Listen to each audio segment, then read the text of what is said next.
Hello everyone, Devin here, and we're standing in the hallway to my master bedroom, which is completely lined with dry paintings, the paintings that I have done over the past few weeks, and I figured let's see how they've dried.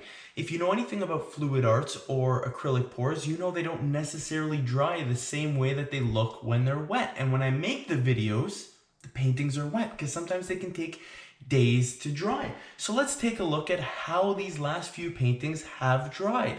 But before we do that, I want to say thank you. Thank you to the over 150 subscribers and over 1,000 video views that my new channel has received in under 2 weeks. That is incredible. So thank you for everyone who likes the video, everyone who has subscribed, everyone who has commented and supported me while I've been making this channel and I've been painting. A big, huge thank you to all of you.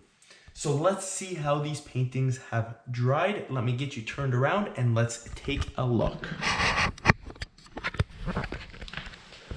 So the first painting here is the one that I believe I called the splash of color because of the little red that I added into this painting. This one came out incredible.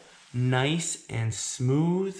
Amazing cell development throughout this entire painting. This one I used metallic gold, which I'm absolutely in love with.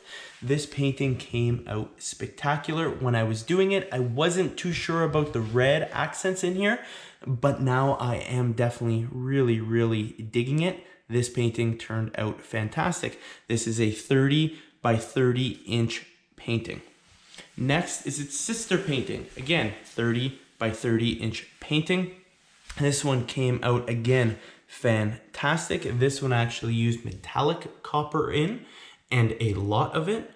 Really liking that. Again, great cell development where I wanted the cells to pop through, and then nice solid colors where I wanted the solid colors. This painting actually had a little bit of a problem while drying.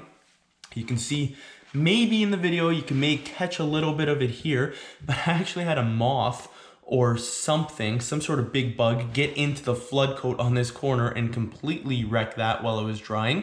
So I had to rework all this section. I reflooded it. I feathered it in actually with a really soft brush, water, and a little bit of Floetrol with a little bit of the white paint mixed in to feather it in. And I bet you if I did not tell you that that happened, you would never know. Again, this 30 by 30 inch painting turned out spectacular, in my opinion. Next is this monster here, this giant 4 foot 48 inch by 48 inch painting. Did have a little bit of problems with it, and I've learned that you need to take certain precautions while doing these very large scale paintings. The first issue, you may be able to see, the video may catch it here, is I don't think I mixed the flood coat, the white paint and the Floetrol all that well, and I did get a little bit of streaking. I don't mind that too much, but make sure you mix your paints incredibly well. The next problem with this was, you can see here, it never leveled out.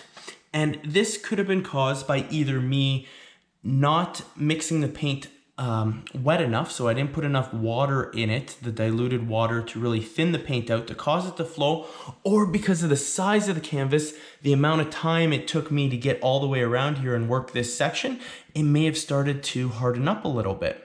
The next issue with this was the size of the canvas itself caused it to flex in the middle. I don't know if you could see that amount of movement. And when I added all the paint, you know, a couple pounds of paint on the canvas, and it got into the middle, it actually pushed the canvas down. So the paint in the middle got very thick. This is a very thick coat.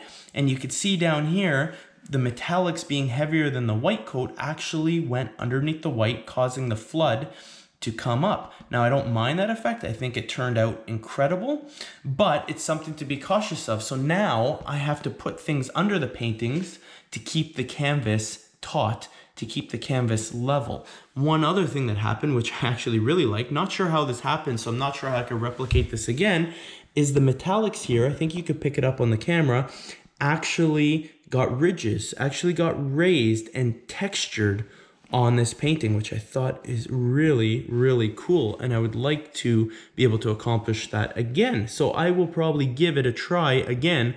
And I think that may have been because the layer of paint was so thick. Next painting is this monster over here. This is a 5 foot by 3 foot humongous canvas. And if you remember from the video, this was the float cup canvas that I did. I used a lot of metallics in here. There's your metallic copper, metallic silver, metallic gold with the cream and the black. This one turned out spectacular. Just a perfect painting. And for something this size, I'm very happy with it. I really like the composition. I like the colors that were used. This one turned out great.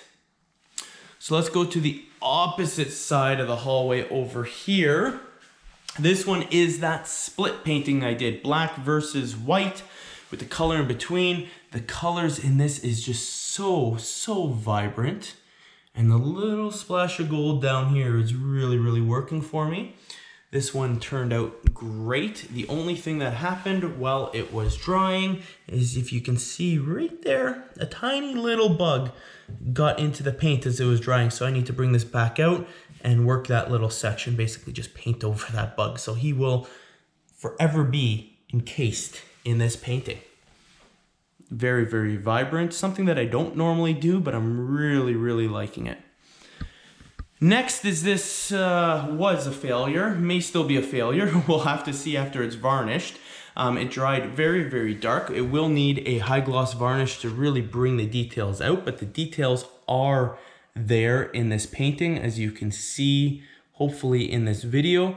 The gold is really popping through, and that's really what I wanted to accomplish in this painting, is to see that gold popping through. So we'll have to do another quick update after this one completely dries, after, you know, maybe a couple weeks, and I get some good high gloss varnish on it, and we'll see how that one looks after that. I did have some thinning of the paint in this corner here and a little bit down here.